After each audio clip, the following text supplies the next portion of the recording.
This video is sponsored by Shortform. When it comes to reading books, I'm probably one of the slowest people on the planet. But somehow, accidentally, I managed to figure out a way to read one book a week, even on the most busiest of schedules. In this video, I'm going to teach you how to do the same. Welcome back to another episode of Life Lemons, a series of discussions based off my weekly newsletter, which you can read and subscribe to via my website. If you're new here, my name's Faisal, and I've been documenting my personal philosophy on what really matters in life through words and film. There's so much left to cover, so I hope you choose to subscribe and stick around.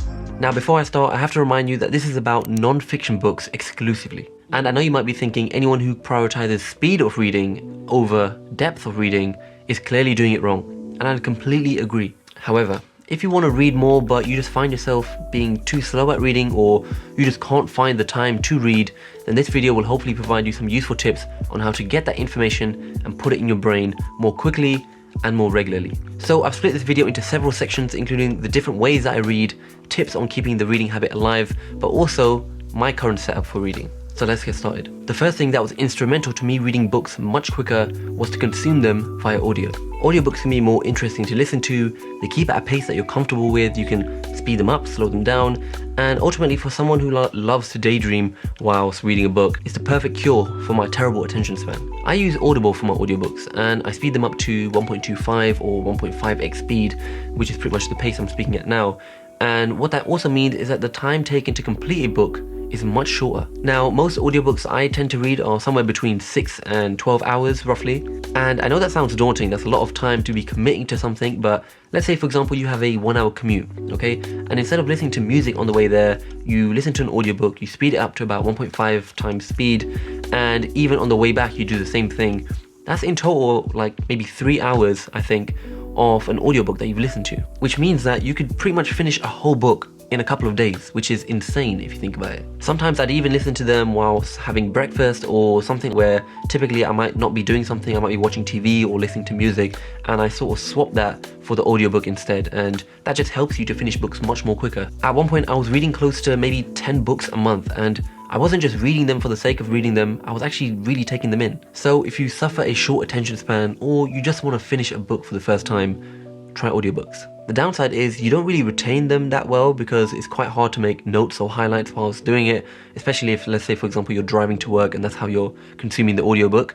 But if you can finish a book in about a few days, like, that's still pretty sick. Now, I just want to take a minute to talk about this video sponsor, Shortform. Shortform is an online service that offers some of the highest quality guides of non-fiction books that I found online. They're not trying to be a replacement to books, but rather an additional supplement to help you get the most out of them. I've personally started to use Shortform before and after I read a book. Before, to get an idea of what the book's about and whether or not it's worth a full read, and afterwards to remind myself of the important stuff. And it means I don't have to make book summaries anymore because they do it so well already. Shortform publishes new book guides and articles every single week, and they allow their subscribers to vote on what to cover next. You can get a 5-day free trial with my unique link, which means that you'll get instant access to hundreds of book guides and book notes, which is a pretty amazing return on investment. So check it out. The trial is free of charge, and I'll leave the link in the description below. Now, the other more common way to read books is to actually read them, like using eyes. That means either a physical book or something like a Kindle. Now, I bought this Kindle a couple of years ago, and I can tell you it was a brilliant investment. It means that you no longer have to carry loads of really thick books. It also has a really nice backlight, which means that it's really great for reading at night. And also, most books come actually cheaper in the Kindle format. Now remember, at the start of the video, I said that I'm a super slow reader. So for anyone in my kind of position, here are some tips to read more often. Firstly, I leave my Kindle by my bedside. It's the last thing I use before I sleep, and it has its own little backlight, so I don't necessarily need to keep the lights on to read it. So the minute I'm done reading, I put it down and I go to sleep. It's also much more comfortable to hold while lying down because some books can get really big, really heavy, and you end up holding it in this sort of really weird claw grip. Even on my Kindle, I sometimes only read a few pages per night. I might just start daydreaming, and then before I know it, I just find myself falling asleep, so I just turn it off. Like I said, I'm not super quick at reading, but it all adds up.